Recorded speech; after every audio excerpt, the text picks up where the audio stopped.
মধ্যপ্রাচ্যের আকাশটা এই মুহূর্তে আগুনে ঢেকে গেছে। আমেরিকা আর ইসরায়েল একজোট হয়ে ইরানের উপর ঝাঁপিয়ে পড়েছে। মিসাইল উঠছে একের পর এক, গোলাবর্ষণে কাঁপছে পুরো অঞ্চল। থামার কোনো লক্ষণ নেই।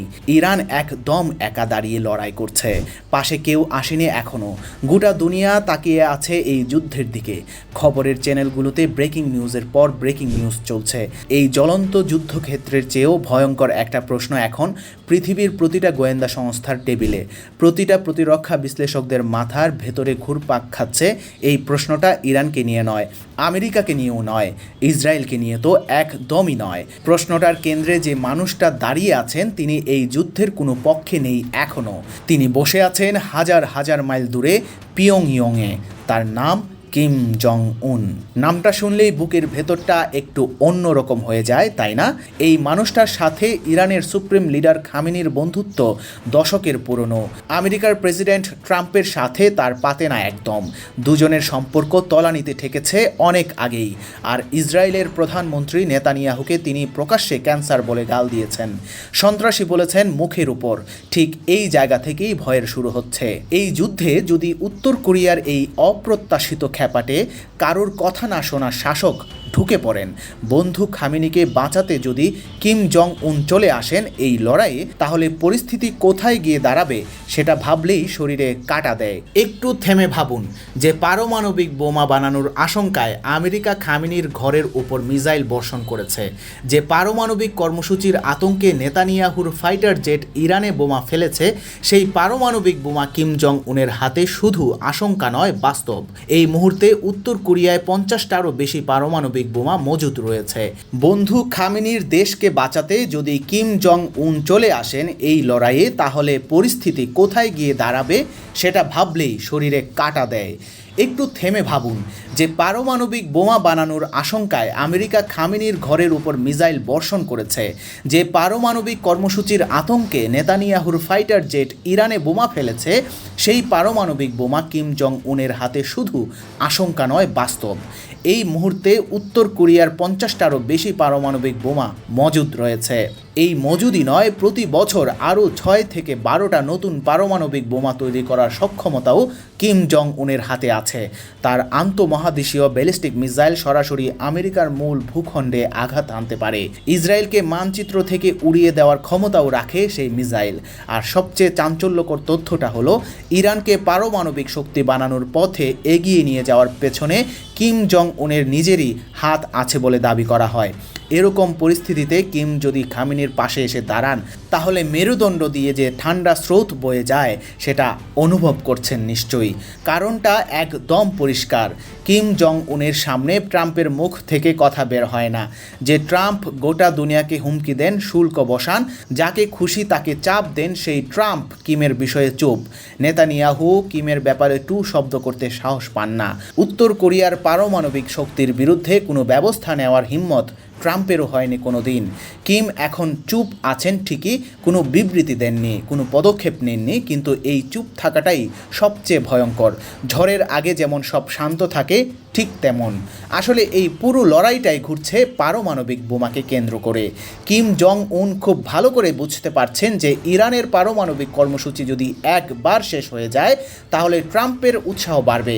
সাফল্যের স্বাদ পেলে পরের টার্গেট যে উত্তর কোরিয়া হবে, সেটা কিম হাড়ে হাড়ে টের পাচ্ছেন। ট্রাম্পও জানেন কিম একজন দিক নির্দেশনাহীন মিসাইলের মতো অপ্রত্যাশিত মানুষ। কখন কি করে বসেন কেউ বলতে পারে না। এমন মানুষের হাতে পারমাণবিক বোমা থাকা মোটেও নিরাপদ নয়। কিম নিজেও বুঝেন, আজ না হোক কাল ট্রাম্প তার পারমাণবিক শক্তি নিয়ে প্রশ্ন তুলবেনই। তাহলে কি ট্রাম্পকে আগেই ঠেকাতে, নিজের ভবিষ্যৎ বাঁচাতেই কিম খামেনিকে রক্ষা করতে আসছেন? এই আশঙ্কার পেছনে আরও গভীর, আরও অন্ধকার একটা গল্প আছে, যেটা জানলে পুরো চিত্রটা পাল্টে যাবে। উত্তর কোরিয়ার ভেতরে এমন একটা খেলা চলছে যেটা বাইরের দুনিয়া ঠিকমতো জানে না। কিম জং উন নিজের স্বাস্থ্য নিয়ে গভীর চিন্তায় আছেন। উচ্চ রক্তচাপ আর ডায়াবেটিস তাকে কুরে কুরে খাচ্ছে। মনের ভেতরে মৃত্যুর ভয় ঢুকে গেছে। রাতে ঘুম আসে না ভেবে ভেবে যে তিনি মারা গেলে উত্তর কোরিয়ার কি হবে।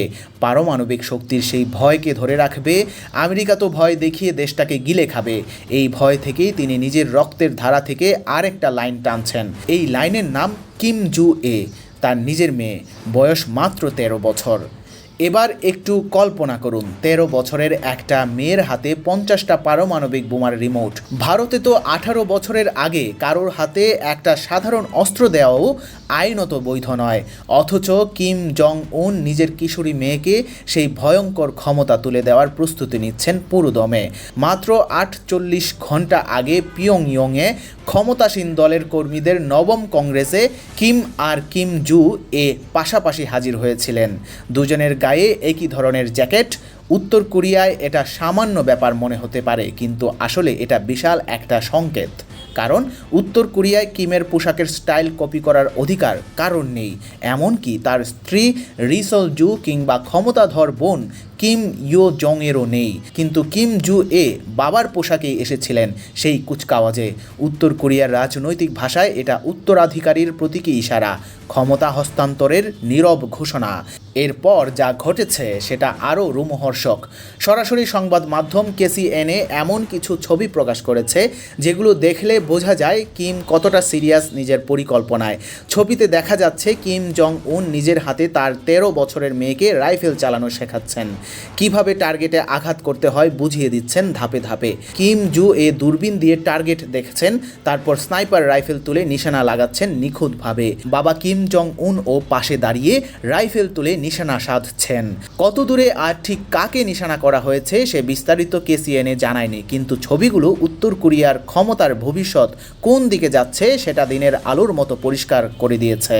ফায়ারিং রেঞ্জে সেদিন কিমের পাশে তার ঘনিষ্ঠ সিনিয়র কর্মকর্তা ওয়াং সং চল দাঁড়িয়েছিলেন।